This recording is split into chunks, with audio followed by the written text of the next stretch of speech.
I don't know many cultures where every social occasion is centered around food. Yes, every celebration. My 1-year-old's birthday party. Child, let's get this samosa, the pakora, the bhajia. Like, oh, relax. It's a 1-year-old. Who's having the party? You or him? Lifting reps. You lift 8 for size, 12 for tone, and then 10 if you want like a balance in it. Yeah, it's complete and utter absolute rubbish. I know there are coaches out there who out their clients who have a cheat meal. I have seen messages and spoken to clients face to face, and they told me, oh, I was put on their Instagram and they said to me I was a disgrace and blah, blah, blah, blah. And that's just bullying. Bruh, and they're paying for that as well. I have to be careful what I say here, but like, honestly, the only exercise I see PTs doing in the gym is thumb flexes where they're just scrolling on bloody TikTok. It's embarrassing. I think the industry has a bad rep because there are bum there out like that who do stuff like that. If someone's paying you, give them your full undivided attention. PTs need to pull their fingers out, in my opinion.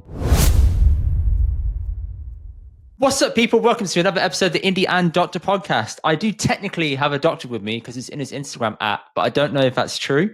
But it is Rohan Verma. He is a PT and he's been following us for a while. Big fan of his work. Rohan, how you doing, bro? I'm very well. Thank you very much. Very excited to be on the podcast. Yeah, very controversial doctor title. I'm sure many doctors, medical doctors will have an argument with me over that one. But dentist, technically, yeah, we could say we are. Oh, dentist. Okay, dentist. So you actually are. Okay, fine. That counts. Yeah. That's how I snuck in with the PT and the dentist side. That's how the Dr. RB Fitness kicks in. Yeah. If Doctor was here, he'd be kicking off right now saying, no, doesn't count. Yeah, I mean, look, 5 years of dental school, you got to give it to me. It was tough. We'll take whatever initials I'll get. I'll take it, man. I'm excited. Fair. I hear it. All right, bro. I got a few questions for you lined up. Fitness related, fun banter topics related. Let's kick it off with a bit of banter, yeah?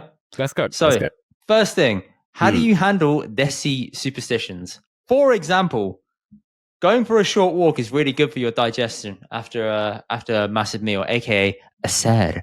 Mm-hmm. Is that true? 100%. Look, any form of movement is going to help you start processing your food and digesting the food a lot better. But I think people overcomplicate fitness way too much. Just move. Like, just literally all you need to do is move more. Look at our culture, man. All the kids hanging out. We move like bugger all a day. I would definitely say, yeah, we need to move a little bit more after we smash in the gold cup too. We love it, man. We absolutely love it. Yeah. Okay, all right. How about like movement to what level? Like a 30-minute walk, an hour walk, or like a 5-minute walk up and down the drive, which most dads tend to go for? It's my favorite type of walk is the Desi walk, the hands behind the back. Hands behind the back. Bro, I've seen myself start doing this, you know. It's actually really comfy. Do you know what? It is comfy. Legit. I remember I went on holiday about a year ago with my nephew, and I remember him standing by the pool. He was 2.5 at the time, and he's standing by the pool, hands behind the back. And I was like, how is this guy hitting a nunna pose already? Legend. I mean, look, my take on fitness is honestly very simple. I think, people overcomplicate it. In essence, just do more than what you're doing. There's no perfect amount. Ideally, yeah, move more. If you're doing, let's say, 2,000 steps a day, do 4. If you're doing 4,000 steps, do 6. The more, the better, because look, we're all getting older. We all care about our health. We all care about our joints. We're all worried about our heart health. I mean, look, type 2 diabetes in our culture is rife. I'm sure Doctor, if he was on here right now, he'd be sitting there going, yeah, 100% diabetes, hypertension. Just move more. I have a very simple movement principle. If you're doing a little bit, just try and do a bit more tomorrow. That's all it is. Yes. Nice, simple advice. Take that, dads. Right, next one. Dal is very high in protein. Listen. I got flamed for this a while ago for saying that it wasn't great in anything. I'll take it back. It's good for fiber. But, help me out. Okay, look. This is the thing, right? We're brown. We have our culture. We need to embrace our culture. I think where people struggle, all right, and if you don't mind, I'm going to kind of take it back a little bit, is where, go for it. Where people struggle with their wellness and their fitness per se. They try to take away culture and take parts of them, which is their part of their identity, and they try and remove that from the equation. Now, let's be honest. When you go on holiday, one of the things you miss is mum's roti. You'll come back and you'll crave Desi food, right? It's just a simple analogy of what happens when people try and go for these crazy diets. They cut out dal or cut out roti, they cut out sabji. It's because they think it's not great. But if you find a way to make it work for you and find the right sort of balance, and I know it's a very questionable word to use in the wellness space, but find to learn how to make, for example, dal work for you, it can be fine. So yeah, it's not the most nutritious thing. Like, for example, from a protein point of view, because that's the buzzword, like you'll have to eat a 500 calorie portion to get about 30, 40 grams protein in, which is not ideal. So then why don't you pair a bit of the dal with a bit of like skyr yogurt, like for example, a high protein yogurt? Or if you're a meat eater, have it with some chicken breast, for example. It's just learning how to make your culture work for you. That's the principles that I know I take with my clients. And that's how I believe fitness should be, is taking the parts of you which you like and then just tweaking it to make it work so that it doesn't suck in the long term. See, I've been starting to do this. I've started to actually add in more vegetarian food into my diet, because I've had some IBS flare-ups recently. And I think it's because I wasn't eating enough fiber. So what I've done is I've started adding in at least one veggie meal like every other day. So whether that's like a bowl of dal to eat supplementary alongside other food like eggs, etc. I mean, it looks like an odd combo, but to me, it hits what I need and it gives me a bit of home comfort as well. 100%. Like I think, like you said, like I didn't mean to avoid the point, but in essence, dal has nutrients in it. It has good. It does have carbohydrates. It does have protein, and it does have fiber. It does have a little bit of, naturally good nutrients within it. So if that's something you're going to enjoy, and it's two birds with one stone, it'll get that fiber in. Great. I mean, look at Ayurvedic medicine. I don't know if you know much about it. I mean, I'm only very, very like junior in that sort of area, but I know some of my clients, they like that sort of stuff.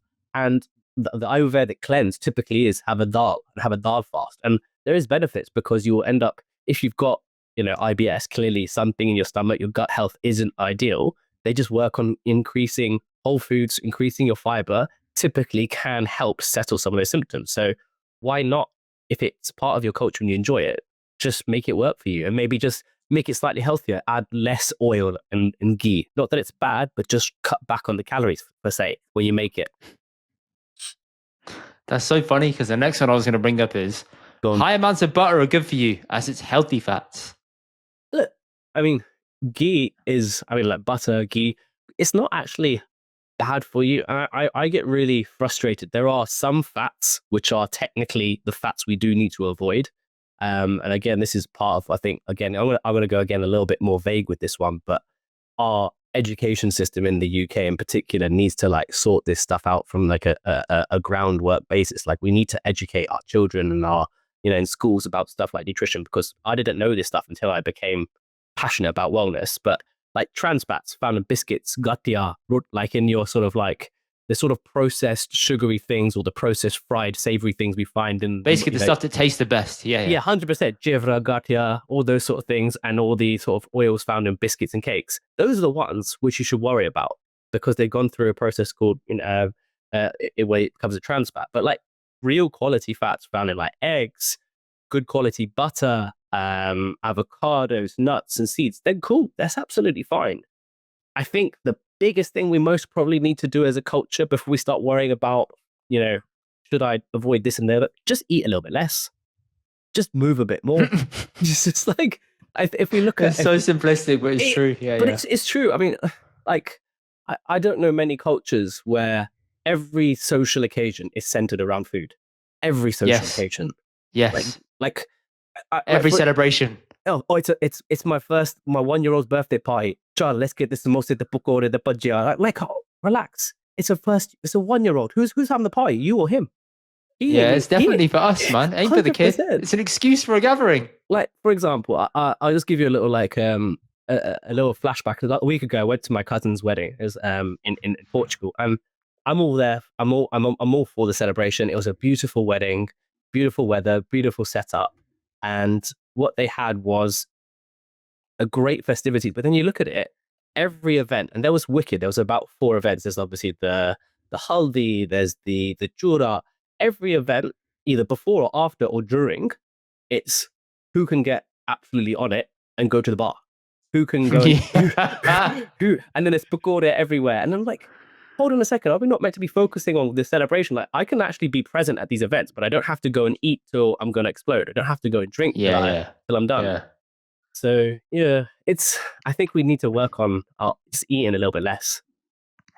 When it comes to butter, I got a quick story. My grandma, have you ever tried besan? Mm-hmm. So my grandma said to me, I want you to go to the corner shop and get me like 4 blocks of anchor butter. Oh And I was yeah. like, all right, cool. So I walked up and I'm like a kid at this time. Yeah. So I give it to her. I go to school. I come back and I said, where's all the butter gone? And she said, it's on the table here. And she just showed a long plate of biscuit. And I thought, nah, that ain't normal. Thing is, it Very tasted so nutritionist. fucking good though. Very nutritionist. Oh man, so good. But I've ever since then, whenever I see Besson, I'm like, I don't know, it's giving me a little bit of a worry. My Buaji back in the day, I remember she would used to make cheese toasty sandwiches, and I don't know what the method was, but her hands would be coated in butter, and then she'd Oh be yeah. like malishing that butter into the bread. Oh man. And I swear to God, I know for a fact, if I kept that way, I would have kept going, and I would have been like 40, 50 kilos heavier than I am right now. And that woman was pure love. Like again, it's part of an It is expression of love. love. Yeah, yeah. It's love, right? But I think we need to find a way to express love in a more chilled way. Yes, most definitely, man. All right, last thing. All Oh, vegetarian foods are high in protein. leh, Leh. leh. Leh. Um, When my mum was feeding me as a kid, she said, listen, it's all high in protein. Dal is yeah. high in protein. Chickpeas high in protein. Gajar sabji. I'm like, mum, that's just carrots. Surely not. Surely. I had this conversation with somebody today about how only desis could make like gajar halwa, like they could make a carrot into a dessert and then somehow make it the most unhealthy dessert in the world. Yes. Like I don't know how we do this. So just cook it in butter, ghee, cook it down, add the sugar. Like it's carrot. You've taken it so far away from the carrot. It's not even about the carrot anymore. Um, yeah. Look, the naturally, if we go from a protein point of view, I would say yeah. It's unfortunately it's not. Most carbohydrates from a vegetarian point of view are typically most vegetarian foods are high in carbohydrate and they have some protein, but they're usually mixed. They've got either elements of fat like paneer, obviously high in fat, and some protein, but not that much protein based off the ratio you would typically like. But there are now the cool thing about modern day society is that there are people and companies like making like Apatina. They make a paneer, which is like low fat nowadays, just much more protein heavy and fat low. Nice. So it's just, yeah, there's little tweaks about making it work for our culture and just trying to look how can we just adjust things and incorporate the foods we like, but just accept that they're not actually that high protein. Yeah, it's a big acceptance we all got to go through, right? Yeah, absolutely. Okay. All right. Gym myths. Go on. Number one, women say lifting weights in the gym makes you bulky. Honestly, it's so hard. I've been training for 12 years and I still look just above an Ethiopian malnourished child. Yes, bro. Keep up the good fight, man. Keep the good fight going. Like, if you're a female and you're trying to get some sort of shape and you want to protect, more importantly, ladies, you should be protecting like your female hormonal health, your joints, and thinking about the next 10, 20, 30 years. If you care about that, lift, because you're physiologically not able to do that unless you go and take some prohibited substances and do this for like 20, 30 years. Like it's just super hard. It's super impossible. All of my clients who are girls who are always afraid of getting bulky, they lift weights and they end up looking, funnily enough, more toned, more petite, and more sculpted just because they've got better muscle tone and less body fat. So yeah, bin that myth. Pain, absolute pain hearing that. Literally. I was told this one. Yeah, lifting reps, you lift 8 for size, 12 for a tone, and then 10 if you want like a balance in it. Yeah, it's complete and utter absolute rubbish. So look, if you want to build muscle, you can build muscle anywhere from 6 to 30 repetitions. It's all about what muscles you're trying to use and enjoyment, recovery, and also, let's be honest, how long you're going to spend in the gym. Like most people who watch these sort of videos and people are typically in our same age, right? Or between 20 and actually 30, 40, 50. We're short on time. Like you're not going to spend doing your endless hours in the gym. So just make it work for you. Like a good range for most exercises, I would say anywhere from 6 to 12 to 15. That's pretty bang on. It's a nice way of getting you in and out of the gym with an appropriate number of exercises, appropriate number of sets and reps without you feeling like absolute ass in a few days time. But yeah, that's a complete myth. So if you want to lift heavier with fewer reps, that's cool. If you want to lift a little bit lighter with more reps, that's also cool. Just train hard. That's the bit which most people get wrong. They don't train hard and they train with poor technique. What do you classify as training hard? I'll do that because a whole podcast in itself, man. So it's about training to failure or close to failure. So most people train and just to get a little pump or when they break a sweat. And to be honest, it might, when you start working out, it might make a small change initially and might help that. But if you're looking to actually put on some real muscle, I've been doing this for over a decade. And what I've learned is intensity. So training to the point where your muscles, like let's say you're doing like a leg press, you should be literally struggling and almost on the verge of shitting yourself on the last four because you can't complete that repetition. You're literally having to like give everything in your will to complete those reps.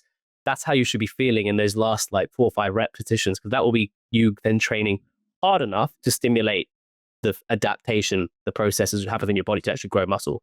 Otherwise, you're just training and you're just kind of getting more and more accustomed to the same stimulus all the time. I think the easiest way of describing this is someone told me this analogy and it stuck with me forever. If I take you to your mum's house and she makes you sarg for the first time, the best tasting sarg, you'll be like, that is incredible. Now, you eat that same sarg a week later, you'll remember it being slightly better, but it'll still taste good.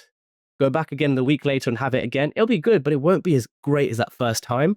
So when you're training, doing the same weights and the same reps and just getting a little bit of a pump on, it's not that new and exciting. So you need to introduce something new and exciting every time you train. So that's why you're training to intensity and to failure creates that new novel stimulus to the muscle. Got it. Okay. That's a good way of thinking about it. I like the analogy. Good use of food. I'm getting hungry, man. Shit. Should have eaten beforehand. All right. Okay. Guys thinking that normal walking on a treadmill is cardio. Anything that gets your heart rate up technically is working the cardiovascular system. So it's not wrong. I think there's a benefit. To be honest, I tell most of my clients do the thing that they're most likely to do consistently. So to be honest, for me, it's walking, like either outside or my walking pad. If you're going to try and say I should go on the Stairmaster or the cross trainer, but you absolutely loathe it, you're less likely to do it. I would say do the cardio you enjoy. So if it's just you walking and walking at a brisk pace, that's absolutely cardio. Playing football, but to keep its brisk pace, right? It can't just be like a leisurely. Yeah, 100%. This is nice. You don't want to be doom scrolling doing like 1 mile an hour. You want to be getting the pace up and just working your heart rate through that for sure. I think a mixture of like something which is like moderate intensity, like a brisk pace walk, with something which kind of has little bursts of higher heart rate. Like let's say when you play badminton with your friends or you go play football, and there's a little injection of you having to work really hard for a second and then chill out. That's good because your heart rate is worked through different intensity levels.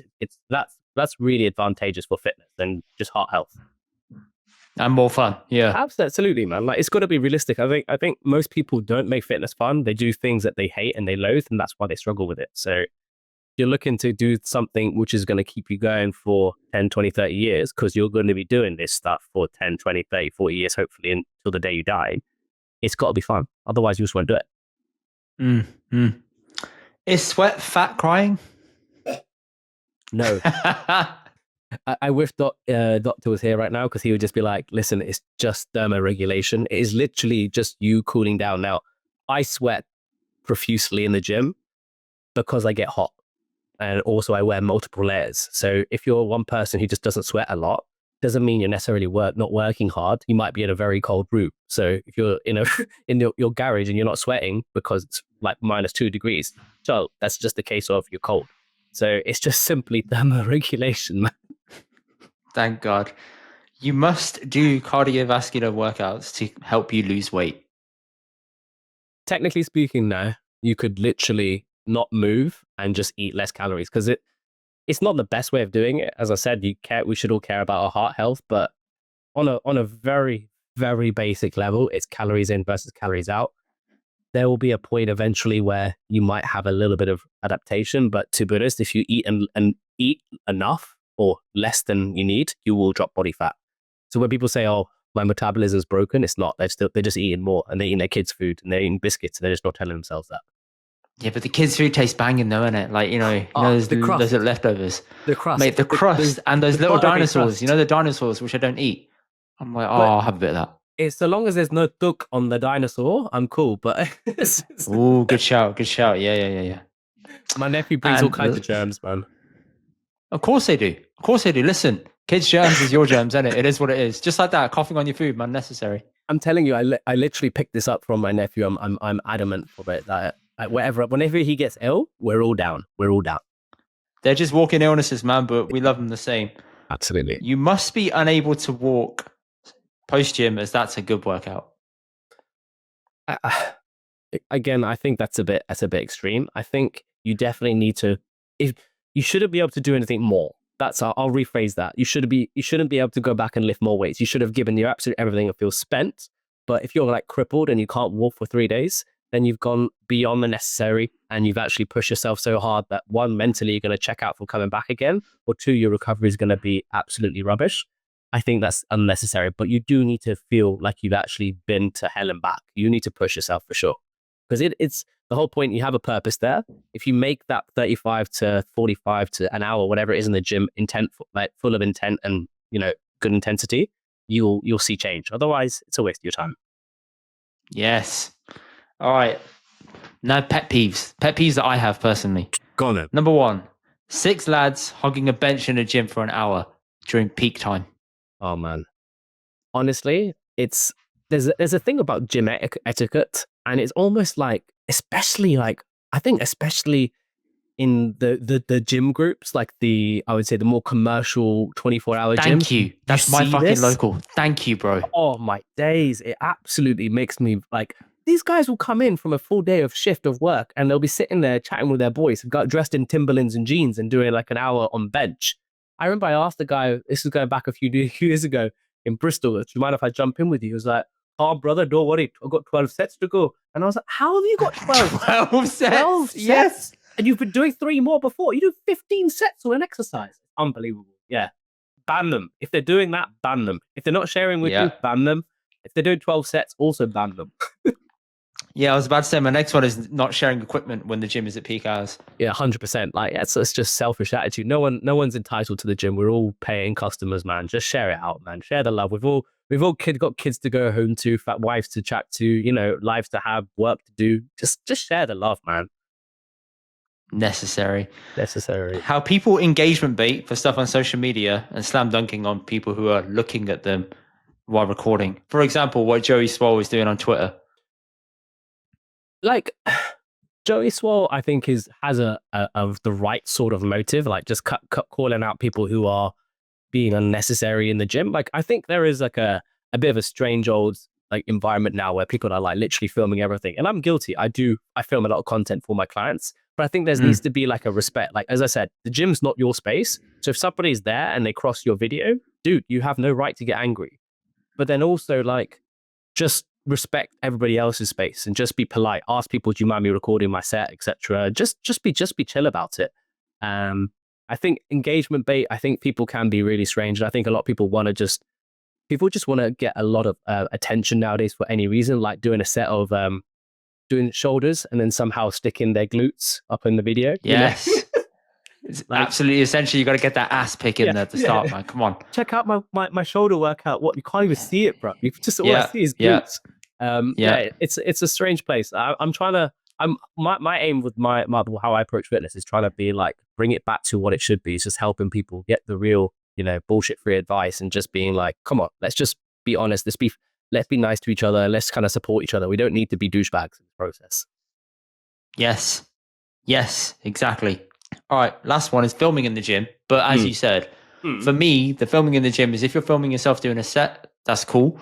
Yeah. But if other people cross by and they see you, I personally wouldn't get pissed off by it. Just leave it for what it is. Yeah. You should be filming yourself for your own benefit, not just to post on like a social media thing. I saw one guy live streaming in the gym for like an hour, and I thought, geez, what are you doing? I saw another lady who was in there FaceTiming a friend the whole time she was in the gym on a tripod.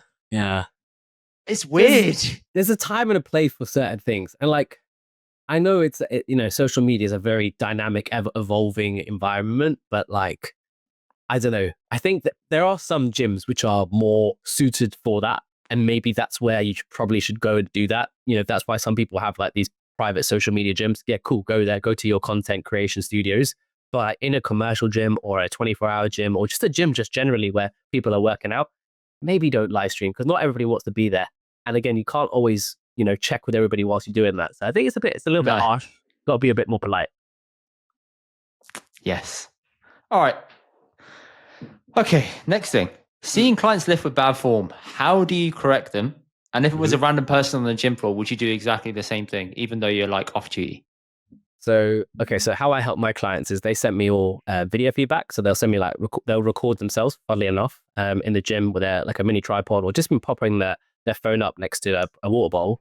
And I'll actually analyze it with video feedback using a piece of software called Loom. So they get to get critique about technique, tempo. I can show them how to adjust their hands.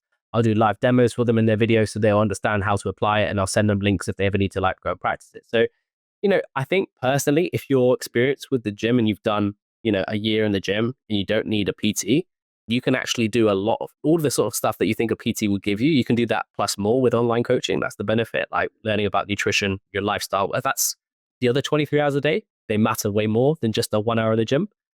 But when I see somebody else in the gym and their form's off, unless it's like my boy, like somebody who I know really, really well, and someone who's a good mate, I ain't going near them because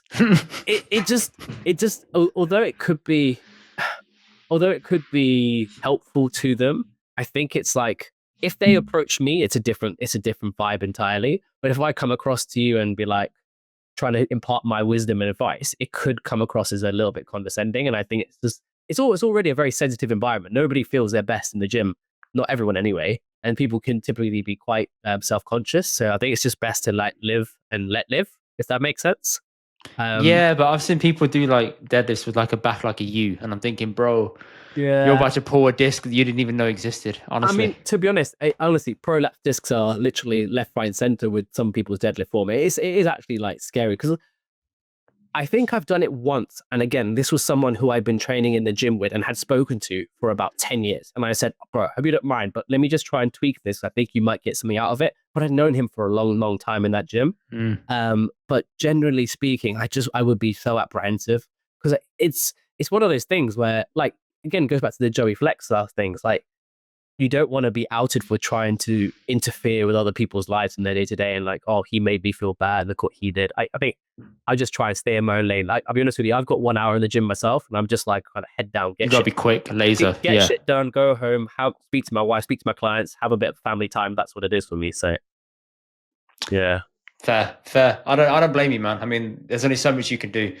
I don't even see normal PTs in the gym actually correcting anything anyway. The ones that are actually wearing like a gym thing itself. Bro, I have to be careful what I say here, but like honestly, the only exercise I see PTs doing in the gym is thumb flexes where they're just scrolling on bloody TikTok and Instagram. I see Literally, that. it's embarrassing. This is why I think the industry has a bad rep because there are bum there out like that who do stuff like that. Like it's Yeah. not necessary. Like if someone's paying you, give them your full undivided attention. It's like going to the dentist and the dentist, you asking him for go through a consultation and he's like, yeah, cool. Tell me about your problem, and you're looking completely other way, just like looking at the window, trying to get their attention up anywhere else. You need to be focusing on that client. You not looking could be them injuring themselves, could be them, dropping the bar, slipping. It's not fair on them. So PTs need to just pull their fingers out, in my opinion. True. There's been a couple of gyms I've been to that are like big strongman gyms that I've seen in the past, and I've seen the guys in there training ladies who are just incapable of doing the same level of workouts they are because they're on like a fuckload of gear, and they're able to do like these mad workouts where they'll hop from one leg to the other, to the other, to the other, and I'm thinking that's impressive. You try and see this poor lady doing it. She hasn't got the physique for that. Her legs aren't built in that way, and she's just like trembling. And the guy's like, yeah, carry on. And I'm thinking, bro, she is about to hurt herself. Literally. And you're just doing this because you can't be asked to change it up, introduce another exercise for them. 100%. It's what I see both in PT and even on online coaching. Like there are, again, not naming any names, there are some very famous names, especially in the Asian industry, where I've seen them literally get one program for a 120-kilo male and copy and paste that thing for a 50-kilo female, or with the same nutrition like, here's your meal plan, and do that for another woman. And I'm like, they're completely different entities, completely different goals, completely different lifestyles, physiology, and biomechanics. Like, how can you paint them all with the same brush? Or if they want it, they'll do it. Really?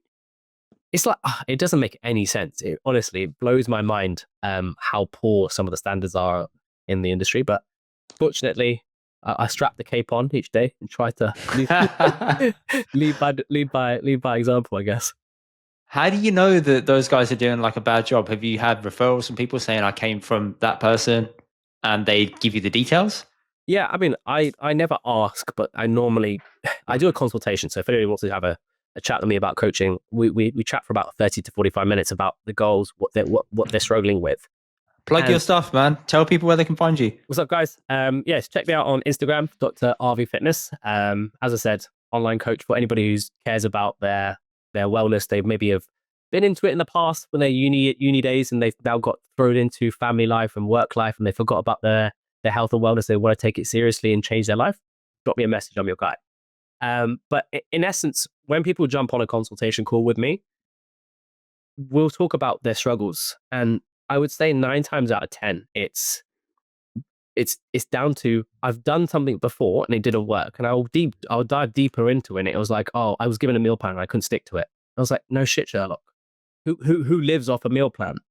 You should be given tools and advice about how to build a lifestyle which is tailored to you, strategies which you can adapt to your day-to-day life. Like, I know there are coaches out there who out their clients who have a cheat meal. Now, I don't believe in something called a cheat meal. I would say, look, if you're going to go out to, for example, this weekend and you've got a wedding you have to go to, here's a strategy to how to eat sensibly so that you don't go and shit the bed.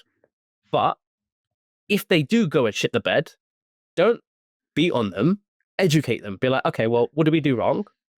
What was your challenge? What did you struggle with? How do you reckon we can approach that differently next time? That's how I coach somebody. I have seen messages and spoken to clients face to face, and they told me, oh, I was put on their Instagram, and they said to me, I was a disgrace and blah blah blah blah, and that's just bullying. That's raw, and they're paying for that as well. Big time money, and these are big names, and it's just like, how can that be, man? It's just not. It's not fair, because again, it then makes my job as a coach a lot harder, because this is like, again, it's a really very like unique industry. Most people come who are self-conscious or unhappy with something.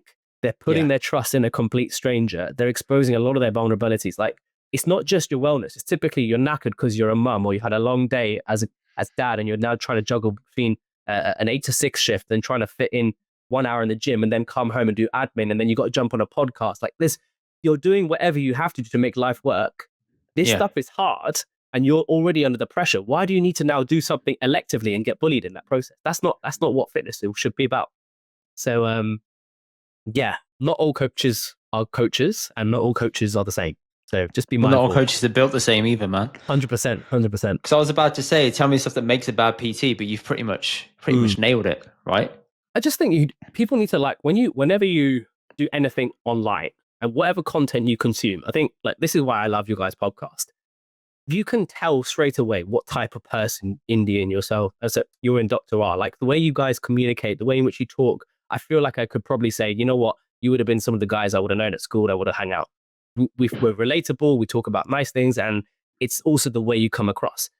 Make sure the content you're consuming are people you resonate with. That's what I believe. So if you follow a fitness person and they make you feel like crap, don't follow them. If that's somebody you resonate with and you think, oh, they live a similar life, or I like their principles, their ethos, that's the sort of person you should follow. And then when the time is right, then consider coaching.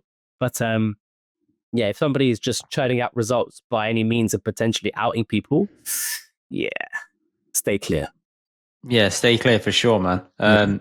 I was about to ask then, in which case, do you feel like with social media, people are more or less informed than ever about bad fitness advice or nutrition advice?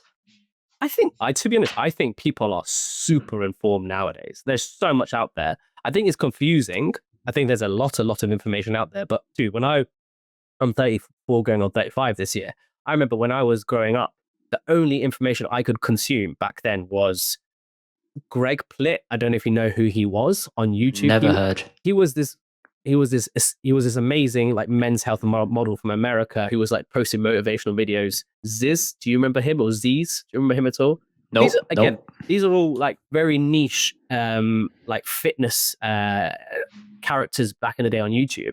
And there was bodybuilding.com. That was it. magazines and bodybuilding.com and a couple of YouTube Bro, videos. Men's Health sold me so many fake dreams. Yeah, I'm telling you.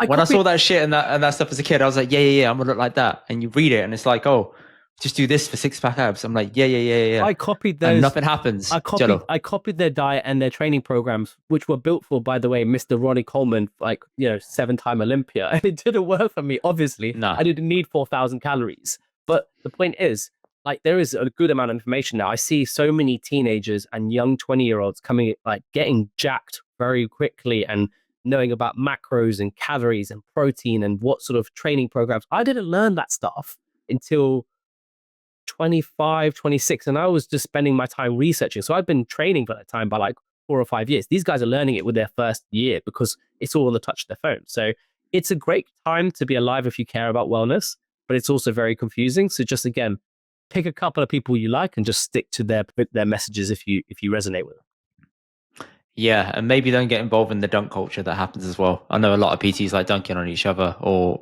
outing each other with different things online. Yeah, I very wouldn't weird. do that. For example, if you follow all the fitness advice from Diary of a CEO, you'll be left perplexed, man. Like, one week it's this, other week it's calories don't exist. So next week it's carnivore. And I'm thinking, I don't know who to believe anymore. Like, help me. Stephen Bartlett got legal legal action against him because of the people he brought onto his podcast. There's one person he brought onto there who was trying to claim that you can cure cancer through fruits and vegetables. The way in which the podcast was shot, the way the message came across, it was terrible. Like, I think we live in such a clickbait, quick processed generation now where we're likely to just throw out content which can be very misleading, and they don't understand the impact on that, because some people will take everything as gospel just because it's on a phone. Oh, it must be correct. Is it? Is it backed up by evidence, or was that just an extract because it was a nice, catchy, sexy, what do you call it, like hook? Like, that's what people are doing now. They're just looking for clickbait and they're looking for attention. That's what social media is. I mean, for me, I could easily try and make all of my content more of that style, but then I'll just be doing what every other idiot does out there as far as, social media is, just misleading you. You should stick to the messages which look genuine and are understandable and relatable. Yeah, man. I only follow yourself and James Smith PT. He's the one who got me into actual understanding and liking fitness again. Yeah, it's just, and it's that I like James because he keeps it very simple. And he doesn't overcomplicate things. He's like, don't worry about like having too much protein. Just start with like this minimum, and then whatever after that is a bonus. 100%. And his books are great as well. Like, really easy to read, simple, digestible. And he says himself, I don't want to make things too complicated. I just want everybody to understand this. And he said his job is to make sure you don't need him ever again. 100%. He says, use my app, great, but I don't want you to be my client ever again. I want to give you the tools so you can go and do what you want. A real coach should, in essence, teach you the lifelong skills, so that, like, it's that age-old saying, give a man a fish eats for a day, teach a man a fish eats for life. So if you understand how to start looking after yourself, understand nutritional importance, calorie counting, how to start to integrate it into your life and make it work for you, then great. Eventually, you should be able to do this shit on your own. Have you seen that Zoe Sugar tracker? Bruv, don't get me started. No, go for it. Please get started, because when I saw it, I got really triggered because my wife is actually diabetic. So she used to use a Libra because she's type 1. And I saw it online. I thought, that is literally a Libra. And then I saw my mum have it, and I thought, Mum, what the hell is going on here? She said, yeah, they're giving Libras out to sort of monitor your sugar. I said, that's fine. But after you eat, your sugar does naturally spike, depending. I know it spikes more than it probably would if you have cake compared to, say, normal food. But that's expected. And she's like, yeah, I know. I said, Mum, you're a pharmacist. You don't need to know this. You just know the good food in is good food in. This is the fact of the matter. Like, if you're a diabetic, it's a different ballgame. You need the blood glucose monitors, because that helps you regulate your blood sugar levels and prevents you having a hyper. Makes sense. If you're not a diabetic, you have insulin, exactly as you said, to regulate your blood sugar levels. Like, it's there doing its job. It will go up if you have sugar. If you have an apple, your blood sugar levels will increase. If you eat a piece of chocolate, your blood sugar levels will increase. Okay, fine. Between the two, it will vary because one's got fiber and polyphenols, etc. One doesn't. So you're more likely to overeat the chocolate and you're less likely to overeat the apple. Cool, makes sense. And the fiber slows it down the digestion. I get that.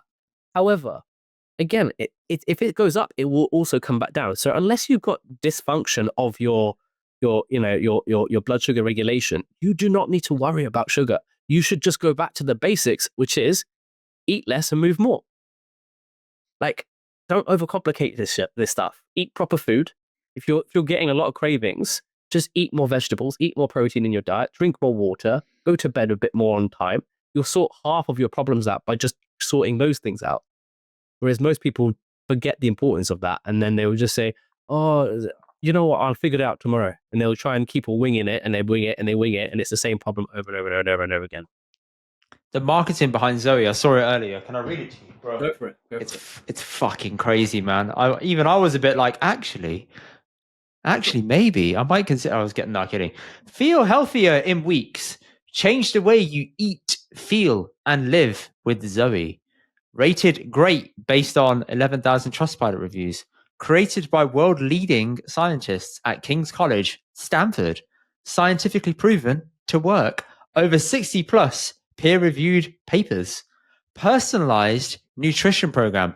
Proven, in italics, to work.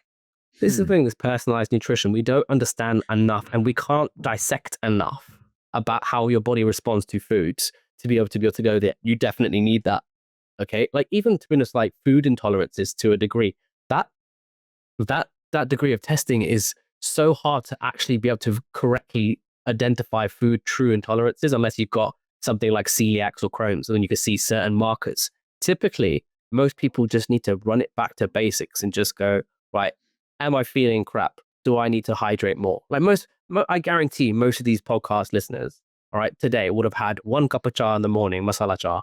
They probably had 1 cup of coffee at work. And then by they go to bed, their pee looks radioactive yellow because they drank literally like less than a liter. Well, no wonder you feel knackered all day long. It's not your testosterone levels, lads, right? Before you start jabbing yourself. And then the ladies, before you start thinking, oh, I must be like gluten and or whatever. No, you just haven't drunk Barney. I even chat to my wife sometimes and I'll be like, dude, have you drunk water? And she's like, it's 6 p.m. Nah. My wife's the same, man. She loves drinking like 4 cups of tea a day. I said, yeah, technically it has water in it. Yeah. But tea's a diuretic. You know that, right? Yeah. And also like 4 cups of tea, even if it's a 200 ml mug, it's still 800 mils. Like, dude, for 25 kilos of your body weight, simple maths, for 25 kilos of your body weight, drink a liter. That's it. I'm like, oh, okay. Now we realize most of my clients in the start like, wow, Jesus, that's a lot. I'm peeing a lot more. Well, yeah, because your body's just not used to you drinking so little. So you've been a dehydrated prune. No wonder you're tired and lethargic, etc. Yeah, introduce it slowly, but just little caveat: introduce that water in slowly. If you're not used to it, don't go from 1 to 4. Go to like 2, then 2.5. Yeah, if you go from 1 to 4, you'll be pissing like a racehorse all day. You'll be struggling, and you won't be. You'll get no work done. Yeah, exactly. What are the biggest misconceptions about being an online PT? That we all live in Dubai and it's really glamorous, and we all got Maseratis, and we work 1 hour a day. Listen, your life is glamorous, man. I'm looking in the background. I see a nice plant. I see a Pokeball in the corner on the wall. That's a glamorous life, man. This is a fake plant. 70 quid. Lovely. Take it. I'll win that. Love it. And who doesn't love a little bit anime, man? This is my childhood. This is what I'm saying. You got to have a little bit of your inner child there, man. Look, you got to live it. You got to live for it, man. Look, I'll be honest with you. It's a really, really good job. I think people that think it's all about just someone giving you a meal plan and a couple of exercises to do. But how I do things, at least, it's maybe a little bit different to most online coaches. Mine's very holistic. We look at basically mind, body, and soul. So in essence, we look at sleep patterns. We look at stress management. We look at your week. How's your week forecasting? Like what's going to be on your to-do list this week? So for example, I work with a lot of busy like dentists and doctors and lawyers who are traveling with work or have courses to attend. The things that people typically struggle with is not the day-to-day stuff. It's the stuff which is the unique, oh, I need to travel with work and that's going to throw me off, or I've got a business meeting and I need to go drink a couple of glasses of wine and I feel like I have to go eat out and have this heavy, rich meal.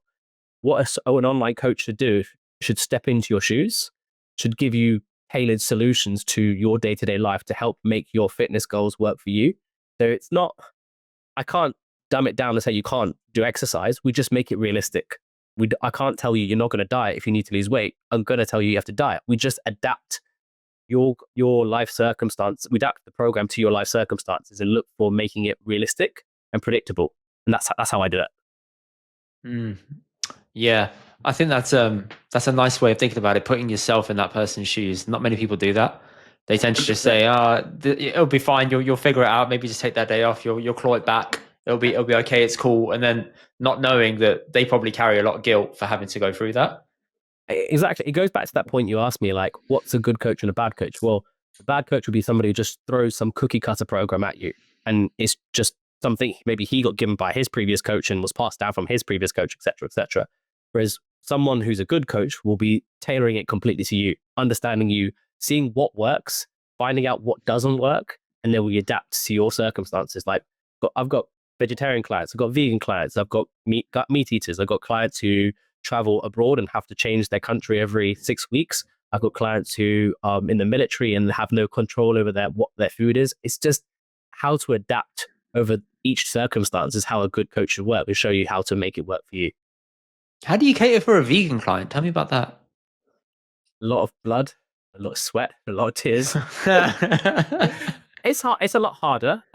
You have to just change the nutritional requirements and still try to make it work. Still work on, try to get some protein in. Vegans typically will have maybe less protein, but they still can eat a lot more of things like pulses and lentils and grains. And they will have to. In my opinion, there's a benefit of getting some supplementation in there. But it's just trying to make sure that they get the right balance of the appropriate foods.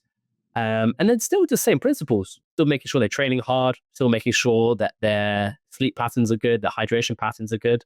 It's just looking at their diet and just tweaking it. So we use a lot of things like, for example, tofu, tempeh. We'll look at things like nutritional yeast, easy things to add to your meals. So like, let's say you make dal as a vegan, and you find ways to not add any dairy to it. You would just add some examples of nutritional yeast to boost the protein content. So it's just simple things, just little adjustments, and it helps those vegans get a little bit more protein into their diet and just help them towards their nutritional goals. And a bit more life into their cheeks as well. Anyway, 100%. 100%. What are the worst fad diets you've ever seen to date, bro? The carnivore diet, like absolutely really awful. The guy who invented the carnivore diet ended up getting ill himself. The guy who wrote the book. Yeah, but how ill? Was he ill through like non-carnivore means? No. He came out and proved it on a podcast that I had to go and introduce carbohydrates back into my diet because I was getting dysfunction of my kidneys. Or I don't want to be misquoted here, but there was dysfunction of some of his organs. Some of his blood tests coming back were significantly off, and I can't remember the exacts about it. But he ended up having to go introduce fruit and honey into his diet, and he was like, "I feel 1,000,000 times better." So you're eating protein and carbs and fats. Cool. That makes sense. So you're just going back like how you're meant to, yeah. Just like how you're meant to. You're meant to eat a balanced component of each of those diets. So that was my main bugbear. I think people call like intermittent fasting. I think I just laugh that people think it's like a magical tool. It's just eating less because you're eating in a smaller window of time. That's all it is. It was like, it's magically resetting my metabolism, and I'm managing some cell breakdown and rebuild. No, that's just eating less. It's the same thing. Like there's a term called autophagy. Again, if doctor was here, he'd be sitting there, be like, yeah, I get that. It's basically whereby your body's able to break down malformed proteins, and that's what apparently intermittent fasting is brilliant at doing. But the science has shown you do the exact same process when you just calorie restrict. So all you're doing when you're in intermittent fasting is just eating in a smaller window. So I technically every Saturday when I want to go out for a nice meal with my missus, and I delay my first meal as late as possible just because I know I'll overeat otherwise and have a late brunch, which is full of protein and fiber, I've technically intermittent fasted, but I've just eaten a late breakfast. That's how I kind of do it. If I'm ever wanting to like cut down on calories, I just eat my breakfast late. So that's like say about 12, 1 o'clock, and then move everything to like 4, and then 7, 8, and then I'm actually full for that day. In the morning, just have a cup of coffee or two, and I'm all right. Caffeine's a brilliant appetite suppressant. Like for a hack for you all, just like, and you just said that, just push the food as late as possible. hydrate, caffeinate, and then try your high fiber, high protein, low fat options. Like honestly, skier should be almost illegal how good it is. Like skier yogurt or I haven't tried it. I haven't tried it. or Fahe yogurt, or all the zero fat Greek yogurts, which are the true one, not Greek style, but the Greek ones. Like per 100 grams, it's 10 grams of protein, and it's I think it's zero fat, and it's like one or two carb. So you could eat 400 grams of that. If you eat a whole tub of it, 400 grams or 450 grams, get 45 grams of protein for no more than 350 calories. Wow. So you're full, because it's when you eat it, you'll realize how satiating it is. Especially when you add a little bit like berries to it, it tastes great. And then you'll be stuffed for like 4 hours. Then you can go and have your half of a mixed grill with your boys. You're good. Yeah, half a mixed grill. Yeah, just take the other half home and have that the next day. Just chill on the other half. Just spread it out a little bit. Yeah, maybe that would be good for you. Exactly. Just want a chicken tikka, man. Say a client comes to you and they're like skinny build, bit of a pot belly. How would you be able to tackle that and maybe their wish to want to maybe put on a little bit of muscle? So in an ideal world, when you're skinny fat, you need to strip the fat off first. Like you can't turn, and this is the myth, you can't turn fat into muscle. That's literally physically impossible. It doesn't happen. The fat will always be there. What about muscle weighing more than fat, bro? Well, yeah, a pound is still a pound. There's such a this again, it annoys me, so annoying. Like a pound of fat is still a pound of muscle. Like it's just muscle is more densely like packed together, so it'll look different, but fat will obviously be a lot more extended and not as densely packed, so it will look different on the body. But I would say, like, if you're skinny fat, this is what you should try and do. Try and strip off as much fat as you can in a short period of time, let's say 10, 12 weeks, 12 to 16 maximum, and then get yourself into a slow reverse and build phase where you can just focus on getting strong as heck, training with good intensity, as I discussed already in this podcast, and eating a controlled calorie surplus where you're just above your maintenance, like 10% beyond that. Most people, the way they mess this bit up is they try and just go in on a big old bulk, and they eat like 4,000 calories a day and eat anything, samosa, roti, Dominoes, everything they fancy, just thinking, you know what, I need to get massive. They eat unnecessary amounts of calories, and they just get fatter and fatter and fatter. So, damn. Yeah, it doesn't work like that, unfortunately. Yeah, it is a lot easier to smash 3,000 to 4,000 calories of bad food than it is good food. Yeah, 100%, man. You just can't do it, man. 100%. I mean, you can be full on it, but most people don't want to eat that type of food. Like, eat like potatoes. You can eat tons and tons of potatoes and still be really full, and it still be quite low on calorie. But people just want to, I'd rather have some chips in it. Yeah, but chips taste good though, innit? 100%. 100%. Do you tend to find that your validity as a PT is related to how good your physique is? 100%. It's like you wouldn't go to a barber who's got a terrible fade or dentist who's got terrible teeth. I mean, I wouldn't, at least.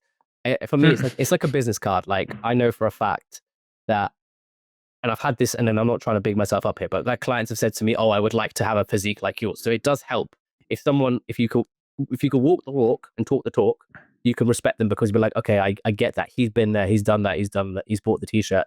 I think if you're not showing that you're willing to do the work as well, it's hard to kind of say, well, go do steps. This guy's heavy. Why would I want to listen to him? He's not in shape. So I think it does help. And this is why each year, or every so often, like every 1 to 2 years, I'll do like either a competition or a photo shoot to make sure I'm showing my clients I'm still here, I'm still doing my thing. And I'll post training videos for them. I'll show that I'm training hard. If I'm asking them to train hard, I'll train hard. When it comes to like a client meetup, I'll train with them and I'll show them like, I'm going to push myself equally alongside you. So I think it's important to be able to, showcase that you're able to walk the walk. It's true. Like if I don't have any proven results on Google, because I do ads, right? Yeah. Google ads. If I don't have any proven results or a track record, and I'm saying to you, pay me X and I will give you a decent return, they'll be like, well, where's your repertoire? I need to see something. Like, 100%. show me some truth first. But like, it's like with anything, like it's like the cosmetics industry. Like Kylie, Kylie Jenner, she's obviously really hot into the whole cosmetic side of things. Now, don't get me wrong, people followed her because they liked her look. People liked the way her aesthetic appeal was. Therefore, she was able to introduce her cosmetic line. If she didn't look like that, do you reckon she would have introduced a cosmetic line and been successful? I don't think as much. So I think it helps when you're able to showcase that, then people will listen to you, be like, oh, okay, well, I want to try out what she does and what she makes because I trust her. She has that cool look. So I think, it definitely means a lot when you have some evidence behind you to back you up, for sure. Yeah, when it comes to cosmetics, though, a lot of people have worked them beforehand and then endorse a brand, and then people attach to that brand thinking that brand got them that look. Yeah. They don't make the correlation of like looking back and thinking, you had a fuck ton of work done. Yeah. Maybe that's a little bit of a hack. Yeah. True. I think it's a unique one, but still, nonetheless, I think it's important. Yeah, for sure, to look the part. Let's say if Gymshark approached you tomorrow saying, here's a promo code, here's that capre, would you take it? I mean, I'll be a dummy not to, wouldn't I? I think, I don't know. I used to, they'll probably never sponsor me now. I used to really respect Gymshark. I kind of feel like they've just kind of fallen off with the sort of way they'd approached. I like following the fitness space and the wellness space. So I've followed up these channels and the fitness influencers, and the way they kind of are handling some more of their athletes. I know ultimately it's a business game, but they seem to just kind of like pick and drop as they please. I think that it's less about actually what I think will be quite interesting for them to introduce maybe some more versatile people who are like, okay, well, people who are, for example, who are medical professionals or people who aren't just into fitness, who have other aspects. But it's down to business, isn't it? It's down to metrics. How many followers has that person got? And are they going to bring business in? And I get it. It is a business industry, but I wouldn't say no. I just guess I would have to see how they keep on working with their current athletes. I used to be a massive fan of them. I still am. However, Yeah. their quality of clothing has declined. It's deteriorated like over massively. time.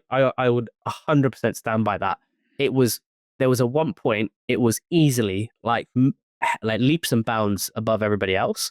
I think I like, to be honest, nowadays I like just buying stuff like Nike or Nike Outlet or just, to be honest, I just keep it quite simple, man. I buy stuff in sales from Nike because I actually feel like the quality is pretty damn standard and reliable. Whereas I feel like these scalable companies like Gymshark, etc., definitely noticed that they have cut back on their quality. I heard a lot of people use a lot of Boohoo and stuff like that, but I've not really ever tried it.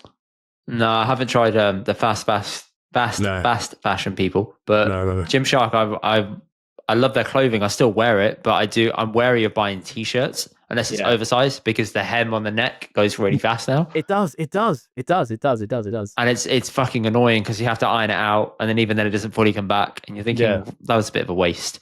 And they have, as you said, dropped athletes randomly, or there's been a lot of people outing them online saying, I used to be a Gymshark athlete, I'm not anymore. This is why. Got into a dispute, went to court, didn't work out. A lot of underhand stuff. But then I hear really good stories of them doing things like there's a gym that opened up in Bromsgrove because that's where Ben Francis is from. He's the CEO, and the guy who opened the gym asked them to sponsor him, and they did. And they said, "Yep, here you go. Here's sponsorship. Here's everything. Go and do it. You're repping his hometown of Bromsgrove. Go for it." So it just depends on, I guess, who you're mixing with at the company who can get you in. 100%. And I guess it also depends what story you hear as well. Like, at the end of the day, with any business, look, there's going to be bits you like about them and bits you dislike, and you've got to respect them. They've done incredible things. Like the fact that this guy started it as you decided to drop out of uni, he just went for his instinct that he wanted to pursue it, and look where he is now, like a multi-billion-pound company. Like, the guy's doing big things. Like, you got to pay credit. You got to give him credit for what he's done. So hats off to the CEOs for sure. The problem they have is there's nowhere to kind of go now. Nah. It's like you're at the apex. Where else can you really push? And when you're in a company like that and you're doing ads for them year on year, I mean, I get judged on my numbers every year, right? If my numbers are down, they're asking why numbers down. I'm thinking maybe because people are fatigued and they're just not feeling it anymore, or there's other alternatives that are coming on that are trying to challenge things. With any industry, like when you see someone do so well, there's going to be people who try to emulate. And to be honest, some people will emulate and still do really well. There's companies like Vanquish, there's companies like Alphalete, which are like that Christian Guzman's company in the US, and he's got across to the EU now. Like, there are companies which are doing pretty damn well. And there's a lot of them now. So the competition is huge.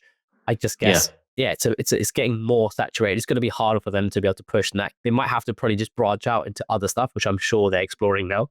Oh, of course. Yeah, I feel like the next thing, maybe digging into tech of socks or something, or tech Yeah. within like the certain heat tech, like how Uniqlo have done. I think the next thing, which I think will kind of blow up more than just fitness clothing, is more fit tech. Like obviously we've been through like Fitbits, we've seen the what's it called? What's that health The tracker? Whoop strap I'm wearing right now. Yeah, The Whoop strap. I'm still a bit sketchy about that one, but generally I think that's where things are going to go. I think people get paralysis by overanalysis with that stuff, Matt. I did too. I can't deny. I did Yeah. live off my Whoop strap. Then I didn't have it for a year. Now I've got it. I don't look at it too closely. I just have it mainly for the sleep tracking, Yeah. and recovery. But I'm okay if I lost it tomorrow, it's fine. I've had time without it. Because I've got like a few young mums and dads, and if they were trying to go for optimal sleep and recover, they'd never work out. Oh, they can't. No, they it'll can't. fuck with them, and they'll feel bad. They were like, "Oh, I can't work out today, right? Because I'm on 20% battery." Like, dude, I've got colleagues who are coaches who have two young kids beneath the age of 3, and they're like, they've got Whoop bands, and it says to them that their battery's at 20%. But they'll still train, get PBs. Now, yes, they have to train because that's their job, but also they have to train because they care about their wellness, and it just shows. Something will tell you it's not perfect. True, it probably isn't perfect, but life isn't perfect. It's how you just kind of go, right, well, I need to crack on with this. Otherwise, it doesn't get done. Mm. So, and if you've got an opportunity and you've only got that one day and your recovery shit or whatever, you just got to do it, man. 100%. Just get it in. 100%. Next thing, how do you handle clients who are really bad ego lifters? Well, it's the fortunate thing is they usually come to me as a paying client. So they'll send me a video and I'll be like, dude, you're either going to hurt yourself or you're getting nothing from this. So let me just show you how you can get something from it. So I just break it down into like, you got option 1, which is produce more muscle and then not injure yourself, or option 2, keep doing what you're doing because right now it's not effective. And I rather than make them feel bad, I'm just like, let me show you how I would do it if I was in your shoes. So this little tweak, etc. And just show them, like, for example, I'd scale the weight back by 10, 20, 30%. And then they see it. I mean, we host not only like online coaching, but we also host like in-person events. And a lot of people end up finding that either that they are not pushing hard enough, or when they correct their form, they could have to drop the weight a lot more, but then it's a lot harder. That's actually really nice to do an in-person thing. That's a nice niche, because a lot of people online don't tend to meet their clients in person for a session. It's like a nice community feel as well to it, because I think, there's obviously a lot you can get from online coaching, but then having this sort of like meetups, it's just like with everything. You get to be like to meet the person, meet other people doing the same thing, and then you get to have that little bit, okay, I understand now what that means. Like one of my clients, she was really struggling with her hip thrust and she's trying to improve her glutes. Tell me a girl who isn't. I just showed her a couple of tweaks, just like adjusting her chin posture, adjusting how her abs were contracting and her glutes contracting at the same time. And she's like, oh my God, the contraction's 10 times better. So just sometimes small tweaks can go a lot further. You just need to know how to do it and be shown. So yeah. See, I've had a couple of PTs in my lifetime. I've had one guy who was in person in Birmingham, who's the hands down the best PT I've ever had. Awesome. But he went bust in COVID and he disappeared. But he was fantastic. He had his own little like warehouse. Yeah. Had all the equipment in there. It was like old equipment, but he didn't care. It all worked. And I used to have really bad back issues. I still do. But when I saw him, we just do legs and back every Monday. And he sorted me out. He sorted out all my problems, like any muscle instabilities. It was all fine because he just focused on the contraction. Yeah. He didn't care about the weight. He said, just focus on feeling it. Can you feel it? He said, yeah. He said, fine, just keep doing that. And then he tweaked form every little bit, like minor, tiny adjustments. You get to a point. I was like, cool, that's the holy grail. Go through COVID, come out. He's gone. I've gone to a guy who's who's a part of Pure Gym. Okay. And he didn't pay any attention to technique. Yeah. Didn't pay any attention to how I was having issues with my back or the sensitivities I had behind it. Yeah. His was just, oh, it feels bad. Well, then don't do that. And I was thinking, but I'm now missing that technique adjustment that I needed. That's and now I feel uncomfortable doing certain exercises. Absolutely. And now I've taken things on my own, and I kind of understand that. And I just use the app to log things online now. Yeah. But you had to kind of go through and see like that's the gold standard. And I feel for those that have only had people who are just a normal bog standard PT to not know the leap which you can get. Absolutely. I mean, this is what I keep saying. Not all coaches are the same. Not all PTs are the same. Like it's that simple thing. If you think about training, it's actually physics. It's all like levers and muscles pulling on bones and attachments. So if you contract the muscle well enough, like you just said, focusing on the tension, you will get this resultant force in the muscle, which means that you feel, oh my God, that quad's pumping up and my biceps being activated, my chest is being activated. And sometimes it's a simple postural thing where you're doing a dumbbell press and you're pressing it, you're feeling it, your delt. And all you need to do is just tuck your elbows and shoulder blade back and slightly flare your elbows in. Suddenly you now get your chest activating. And like all my clients are like, I never knew that. But it's just because that you're not meant to. Like you go to a dentist to get his dental expertise, you go to an optometrist to get their eye, the eye knowledge. Like we're trying to show you how to manipulate your body using load and build up your ligaments, your tendons, your bones, your joints, and be strong without injuring yourself. But it's a skill. Of course. And it sounds like you're developing it well, bro. What's an ideal client for you? Someone who understands that it's a long game. Someone who we connect on a personal level in the sense that we similar values. This is not a quick fix. This is about longevity. This is about introducing a lifestyle, introducing habits, and try to pursue long-term habits. But I've got clients from different backgrounds, different cultures, different ages. It's not like I would say it's one, person in particular, just someone who cares about what they're doing and is passionate about a mixture of not only being strong, but also having a laugh in the process and making it work around their life. That's for me the perfect client. And so long as they like to be pushed and like somebody to work with who's honest, that's me. That's my favorite client. And if somebody was to join your program, what should they expect like in the first few weeks? Perhaps I would say that the thing they should expect is their head to be completely spun 360. They'll realize it's actually enjoyable. It's realistic. It will be a challenge, but it's not going to be just physical. It's going to improve not only the way you look, but the way you feel, your mental health. You're going to feel confident within yourself.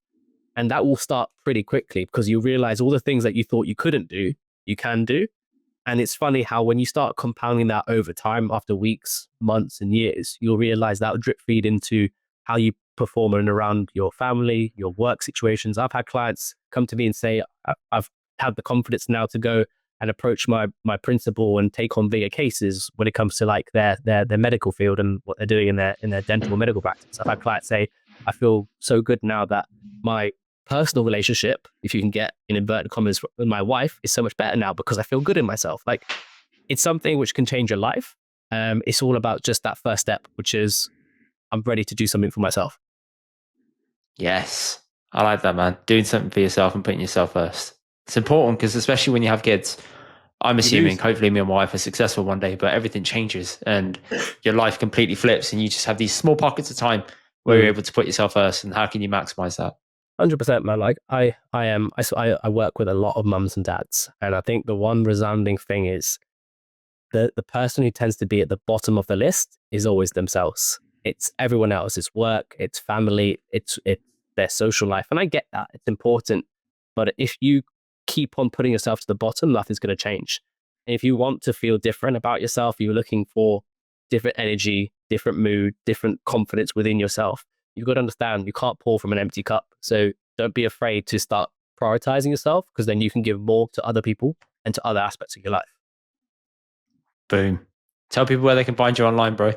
So as I said, just follow me on Instagram. It's at Dr._RV Fitness.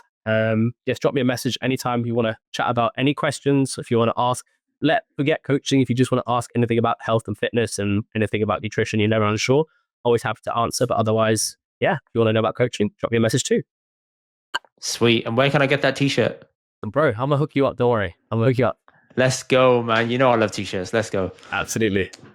Thank you for joining me, bro. People, make sure you follow him up and we will see you next week, our next episode in a bit. Thank you. Thank you guys for watching. Check out the rest of our episodes here and don't forget to subscribe here. We'll see you guys on the next one.